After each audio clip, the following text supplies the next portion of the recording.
Hi everyone, I'm Pedro Luferson, and once again, today we are redesigning Minecraft mobs. This is part 3 of this redesigned series, and as far as my plans go, ends the first half of this project. There's still a long way to go, but this is a milestone nonetheless. I still got a lot of mobs to redesign, so subscribe to not miss out on the next ones. On the previous episode of this series, we dealt with the more classic hostile mobs, like the creeper, the zombie, the skeletons with all their variations, and the enderman. In this video, we'll be doing the rest of the hostile mobs from the overworld to continue the work of part 2. And unlike the previous video that you should check out here, this one is going to have a lot of variety. Very different concepts, very different bodies, and very different vibes. And I'm just gonna say that after 3 zombies and 4 skeletons, having such a diversity of mobs was quite a refreshment. Again, this project is not to trash on the OG Minecraft style, I'm just having fun and exploring how those creatures would look like if they were more detailed and weren't limited by the straight and square shapes of the game. That being said, let us begin. The first mob of this video is also one that you are most likely to find. Well, technically it's the one who is going to find you, especially if you don't respect your sleeping schedule. And I'm talking about the Phantom. Funny enough, the OG Phantom has a very detailed design if you look closely. Still very square with not many pixels of course, but the way I see it, it has a very clear foundation of what it could look like if it had a more complex design. Most of its features already tell you the direction it would go for with a considerably good amount of clarity. The very horizontal and flat eyes, the bony spine and the ribs on the back, the texture of its abdomen, and the bat-like wings that you can see the very thin bones through. These basic elements were pretty much given by the OG design, which is more than we can say about other mobs that have very little going on. That all made this illustration relatively chill to draw conceptually speaking. The one thing that I took a bit of liberty and gave my own spin was the tissues of the wings. Instead of a regular bat or dragon wing, I extrapolated the textures its wings have and made these torn textures with some holes and some pieces floating around it, leaning more into its supernatural phantom side, almost like its wings were degrading and dissolving in midair, making it look more like a magical or spiritual creature that it actually is than a regular animal. As I said before, the original design did most of the job, so the conception and execution of this redesign in particular was quite simple. I think my favorite detail about this one is its eyes. They're nothing special, but since this is a supernatural creature instead of an organic one, it was nice to make something more evil looking just because. Now one that was surprisingly fun to make, a mob that I don't know why I actually never encountered while playing the game, the slime. This mob is one of those that have a pretty basic concept, a bouncy blob of slime that splits in smaller versions of itself when it's attacked. That is as simple and direct as it can be. This description in and on itself can feel very limiting, but once I started sketching it, a very simple but fun idea came to me. What if I turned the slime into a gigantic cell that the process of you attacking it was what triggered its body to split and create more versions of itself like cellular division? The eyes of the OG slime are now like the nuclei of the slime, so as long as it has more than one functioning nucleus, it can split or detach from the largest slime to become its own little thing. I also think that's much funnier to draw things with no defined body shape, honestly, because it's easier and I can make my own rules, even though it can also be a pain since you kind of don't know where to go and where to stop. But this one had a very good flow. For such a simple mob, every detail I felt added so much to this derpy guy. For a mob that I had not many expectations, I'm very glad with how it turned out. It is still very simple in concept, but I think the cellular division aspect I added to it gave it a nice amount of depth and made it much more fun to draw. I kind of just went for a feeling with the amount and distribution of the nuclei to make it look clumsy and disorganized. I would say that my favorite part is the division happening with the big slime. Like you can still see the happy face on a single entity, but at the same time you can already see that it is becoming 3 different slimes. That and the shadows of the nuclei inside the slime that I made with the scribbles gave it depth, and at the same time it showed the translucency of the gelatinous body. Moving on from the slimy creatures, it's time to... Wait! Actually, no, we are not moving on from the slimy creatures yet. I know this video is about hostile mobs, but we have to make a quick detour to something a bit more passive. The thing is, while I was working on the illustrations for this video, we had a Minecraft livestream to announce some news about the future of the game, and among those announcements we had a new mob.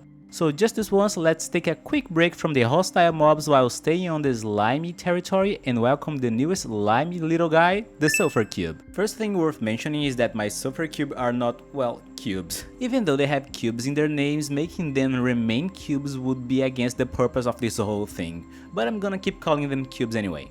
This guy was relatively easy to make. Thankfully I had already made the slime before, so I was able to easily reutilize the principles and standards I developed to draw the Sulfur cube much faster than other mobs. These redesigns are not exactly the same, of course. I gave the Sulfur cube distinguishable eyes because I wanted it to have this cute confused expression. They don't have nuclei like the slime, but the big cells inside of them can also divide to create new Sulfur cubes. But their main function is to envelop whatever object is given to it. The new mechanic with the Sulfur cube is that you can put blocks in it to give it different bounce effects. So I made one Sulfur cube with no object inside to show its normal state, and other two cubes containing two different objects showing two different effects. One with an apple to show it being launched in the air, and another with a big piece of wood vibrating as it heavily falls on the ground. I made them less sticky and melty looking than the slimes and went for something more gelatinous and resistant, especially with the jiggly effect on the one on the right. This was a nice drawing to make, especially considering that it was an unexpected part 2 of a slime.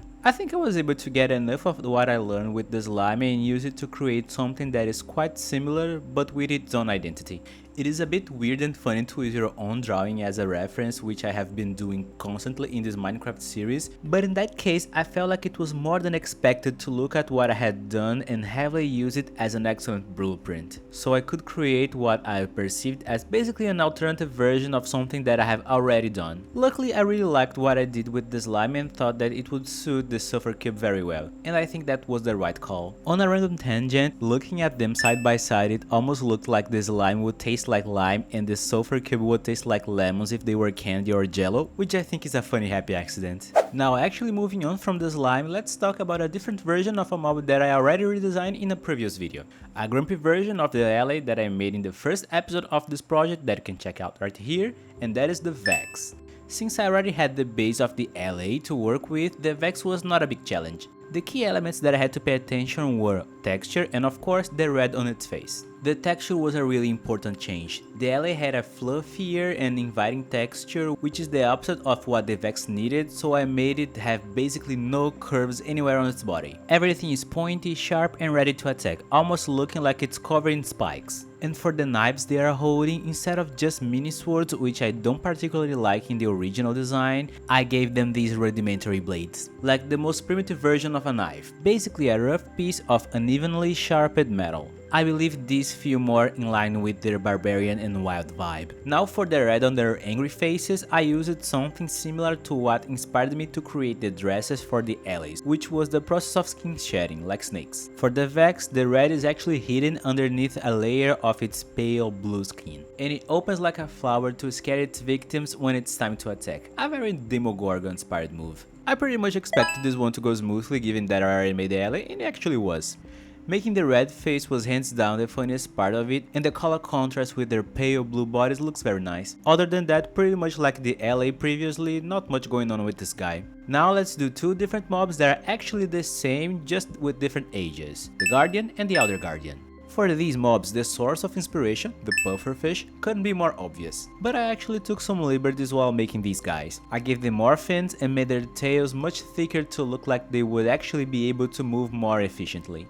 Pufferfish don't really have scales, which was nice because 1, I wasn't feeling like drawing countless scales all over their bodies, and 2, a smoother skin would highlight one aspect that I believe would give much more depth to the story behind the design. And I'm talking about scars. It's in the name, of course. The Elder Guardian is just a grown-up version of the little guys, so aside from its size and color palette, I wanted to make it even more distinguishably older. So I gave it a lot of battle scars across its whole body. Its spikes are either dented or straight up broken, and its fins are torn, worn out and full of holes. It is not just ancient, it is furiously displaying its marks like trophies from the many battles he has fought, while the younger guardians are surrounding it like worker bees around their queen. One thing that I did have in mind while making this drawing is that I didn't want the spikes to be retractable like in the game. The spikes on real pufferfish don't behave like that, and I think them looking more like immovable bony weapons, almost like horns, make them look much cooler than the possibility of them being retracted to make the guardian look scared. I think that the best part of this illustration is the details that I added to the Elder Guardian. But after finishing it, I realized how much the color palette of both mobs and the contrast between them is such a valuable element here.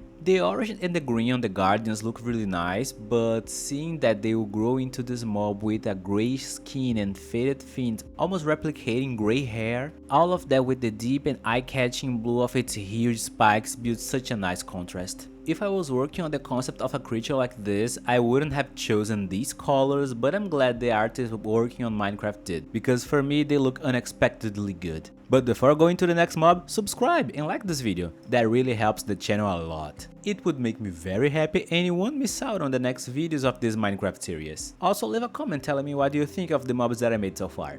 Now for the next mob, in a similar note, will be one that also has fought many battles. It's time for the Ravager. We can all agree that the Ravager has a very particular face, and there is actually a very clear explanation for that. In a series of videos on the official Minecraft channel, they explain the concept and ideas behind some mobs, and when they talk about what inspired the Ravager, it made perfect sense. The Ravager is based on a manticore, a mythological creature with the body of a lion, the tail of a scorpion, and the most important detail that inspired the Ravager, the face of a man.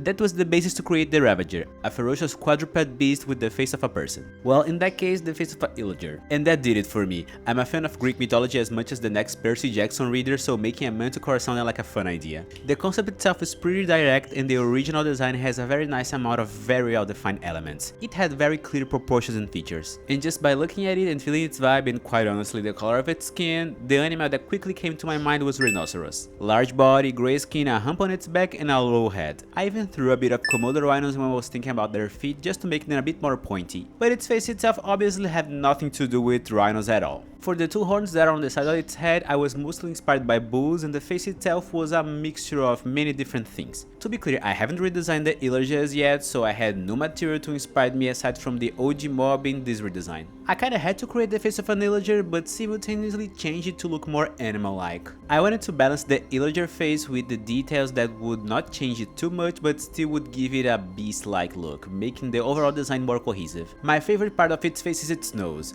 which I made a tip a bit darker to look more like an animal nose, and its mouth. The Ravager has a very large mouth with a lot of flat teeth, so I gave it plenty, and to match the darker color palette I made them all black. Sea lions have also natural black teeth, so I didn't make that up. And they look very cool. I also made its face a bit wrinkly to show some signs of age, and just like the Elder Guardian, I gave it a lot of battle scars on its face, legs, everywhere to show that this guy has been through a lot. Now for its armor, there were some parts of it that were supposed to be chains instead of leather stripes, but the reason I changed it is because I didn't want to make the chains. I even tried to draw them at some point, but I just gave up. I honestly just think that they are so annoying to draw, and the warmth of the leather balances out the cold of the metal just fine. But the shackles and the metal plates on its shoulders were pretty easy to make, that was not a problem. Just like its skin, I made all the metal and leather on it show the signs of time and the battles he has fought. They are all dented, rusty, worn out and scratched, just as a finishing touch. The execution itself overall was pretty smooth. Aside from the chains, the redesign itself wasn't particularly difficult. I kinda think that it's the opposite of the sniffer that I made in the first video. It's facing a different direction, the colors are much less vibrant, the textures are all much rougher, and the overall vibe is completely contrasting. Most of my enthusiasm came from the fact that it is a manticore, so credits goes to the research. Learning what inspired it and what it's trying to emulate made this mob much more interesting than just the design on its own. Now we are getting to the real good stuff of this video. At least some of my favorites. We'll now do one that I have anticipated for quite a while since I started this project. Let us now do the breeze. Here's the thing, I like drawing non-physical or non-solid creatures and things in general. By that I mean that occasionally I really enjoy drawing materials that are like water, air or fire, mainly because they have an inherent fluidity and freedom. They don't need to strictly follow any anatomy rules, their shapes are very forgiving due to their fluid nature, and I just think they look very cool. So naturally I was very interested on making the breeze once I decided to do so. I had a good sketch and a generally good idea. The breeze is one of those mobs that its simplicity can be a very good thing because it leaves room for very fun ways to interpret it, since its concept is very intriguing. It's a flowing head with 3 rods flying around in a mini tornado. Nice, that's my kind of creature, I just needed to figure out what to do with the head and the rods. The OG mob has a very solid and obviously square head, so I decided to incorporate more air and aerodynamic elements to it. I made the bottom half of the head something more similar to a cone to match the shape of the actual tornado around it. And for the top half of its head, I made something similar to Hades from Hercules, just changed the element. Its eyebrows and top of its head now turned into into air, thick and voluminous, almost like storm clouds, and taken by the wind floating around it, it's constantly spiraling and changing directions. With the rods, I went for something quite different. Instead of what is just basically 3 straight spinning sticks, I made them this flexible and flowy material. I'm not 100% sure of what they are, but let's say that while the breeze is alive, its magic makes the rods flow like the wind. But when it dies, the rods are no longer influenced by the magic and become the straight and stiff version that the player would use to create the maze. I know that's a bit of a stretch, but I think it works for the sake of the drawing and how cool they look like with the movement of the wind. Now for what was probably the most challenging part of this mob, and honestly all the mobs in this video, the tornado itself. The head and the rods were relatively quick and easy to make, they have a defined shape and very clear directions. But the tornado itself was quite the opposite. Aside from the conical and curvy general shape, which are the most basic things about tornadoes, I was very unaware of how complicated and confusing making it could be. I had a loose sketch in the beginning that I thought would be enough to guide me through it. I would just go with the flow and use the low opacity layers to make the wind. But I didn't take into consideration how delicate the interactions between the layers could be. Each color needed to have a clear, distinct shape, but also sort of organically bend with other layers so the wind would have a unified shape.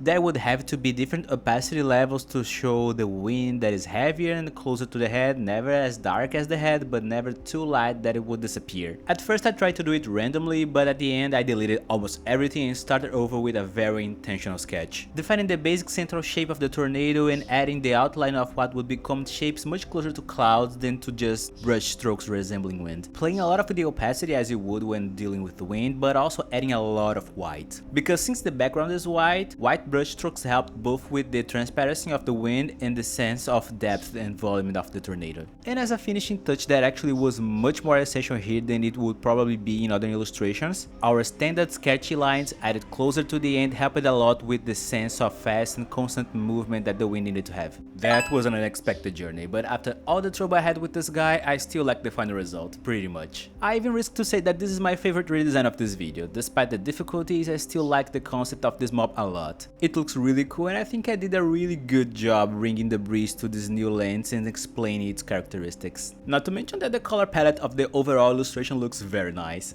Moving on to the penultimate mob of this video, the creakin. I think this mob is so intriguing. I really like the idea behind it. An asymmetrical and tall creature made of wood that camouflages itself among the trees to get you when you're not looking at it. Just its appearance is so different from any other mob in the game, with its body kind of twisting around and the 3 eyes vertically stacked on its face. I really think that design and concept wise this is one of the coolest mobs in the game. I faced a bit of a challenge right as I started sketching it. The square tongues and their very long and straight limbs on the body of the OG creakin are very significant parts of its design, but most trees simply don't behave like that. So I ultimately landed on the shapes that the general position and movements of the limbs would follow the trajectory of the original mob, but I did my best to make specifically the outline of the drawing look as organic as possible. To have that effect, at first I went through a little process to define what would compose the elements of its body. First of all, the type of wood. During my research I learned that the plants that inspired the pale Guardia were willows and Spanish moss. So just like that I had a texture to use. Willow trees have a very thick and rough looking skin, which really suited the dry and visually uncomfortable vibe that I wanted the creakin to have. Now for the corners and areas showing the inside of the pale wood, like the shoulders and the top of its head. I didn't want it to have like clean and smooth cuts because that would be signs that a blade such as an axe was used. And I wanted its body to look more natural like a regular tree, so with that in mind I chose the look that trees have when they naturally snap. That means very sharp and disorganized edges sticking out, with a very classic character design trick to give a character a lot of sharp edges to make it look more dangerous. Its pose is quite basic, but I think that's the way to go with a mob that the main theme is hiding in plain sight by looking like a tree. Now its eyes weren't as tricky to naturally incorporate into the wood as one might think. Since Willow's skin has such a rustic appearance with a lot of big cracks and gaps, I sort of just made those gaps a little larger and horizontal. Now the eyes themselves, I made them more like tiny circles in the middle, but the glow they emit would fill the horizontal space to elude the shape of an eye. Also, after adding the orange glow that is sort of leaking between the cracks, I accidentally ended up almost referencing the orange sap that leaks from the pale garden trees. And that's it for my creaking. I would say that one of the parts I'm most proud of is how I was able to get around the exposed inside of the log and how the textures blend all together. But for sure my favorite part is how pointy and sharp some parts of its body look, especially the left shoulder. I simply love it. How asymmetrical it is if we compare it to the one on the right, the curves it takes, and especially how pointy and extra it is. Like, this is an amazing shoulder. And now the pointy and sketchy lines, mainly on the top half of its body, for me make all the difference. Last but not least, a mob that we all love to fear. To finish this episode, it's time to do the Warden. This illustration was quite a journey to figure out. I'm not showing it here, but it took me so long to get to this pose. And I know it doesn't look like much, but there were so many things that I had to balance out to get to this. And this is a very special mob, we can all agree with that, so I needed to pay extra attention.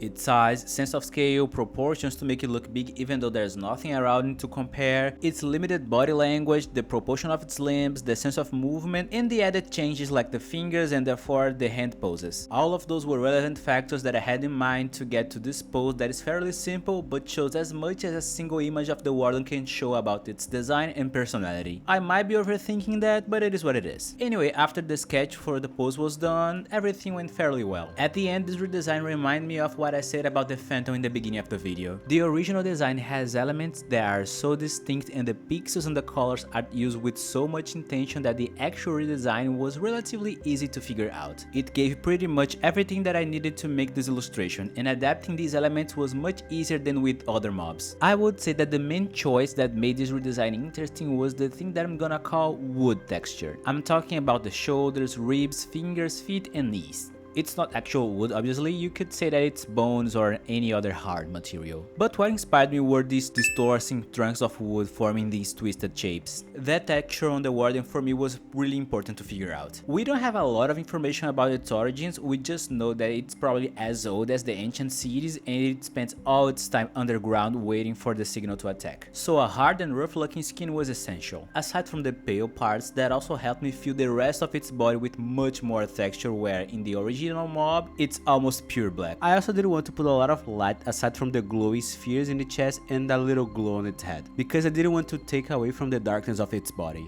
And I think that part of its mysteriousness and appeal is the fact that its dark body can easily blend with the shadows of the deep dark. Briefly talking about its mouth, that is something that I didn't give much thought but made a little different from the original. I kinda gave it teeth that aren't actually teeth. They are something closer to what I did with the Enderman in the previous episode. They are more like fleshy pointy things to give the idea of teeth. When I look at it, I almost think that its mouth kinda looks like a cave and the teeth are its dripstones. And here's my Warden. I don't think it looks dramatically different from the original. As I said, its original design is very distinct and detailed. So this one was less about innovating or expanding the mob and its lore. I feel like it was more about taking a closer look at the design that was pretty good to begin with. Closer to the end, I think a final detail that really stands out to me was how I used the final sketchy lines, especially around its ribs and its hands. I usually use these lines to add visual noise and shadows, but since this mob is really dark, adding shadows was off the table. So I used the fluorescent cyan to create some unexpected light contrasting with the dark skin, and I just can't get over it, especially the line around the ribs shining on the black. And as silly as it might sound, I think that actually is my favorite part of this drawing. Well guys, once again we made it. I plan on making more episodes, but if we include this video, I already made most of the mobs that I plan on redesigning. In the next episode, things are gonna get a bit heated, because in the next episode, we are headed to the Nether. Next episode of this series, we are leaving the overworld behind and start exploring the different dimensions the game has to offer. Mobs like the Ghast, the Blaze, and yes, the Wither. But this next episode won't come out immediately. These redesigning videos are very time consuming and I have a few other projects and ideas that I have planned for this channel. So stick around and watch some of my other stuff in the meantime. I feel like these videos are getting longer and longer, which is great for those of you who like to binge watch long videos in the background while doing dishes or something. And actually now we have a playlist with all the episodes of this series so you can watch them all at once over and over again. And as the series goes, this playlist is just gonna get longer. And that's it for now. Thank you for watching this video until the end. This Minecraft redesign series is obviously far from over, so make sure to subscribe to not miss out when the next video comes out. Leave a like, hype, and share this video with someone that you think might like my drawings. Also follow me on Instagram and TikTok. I'm Pedro Luferson everywhere, and see you in the next video. Bye!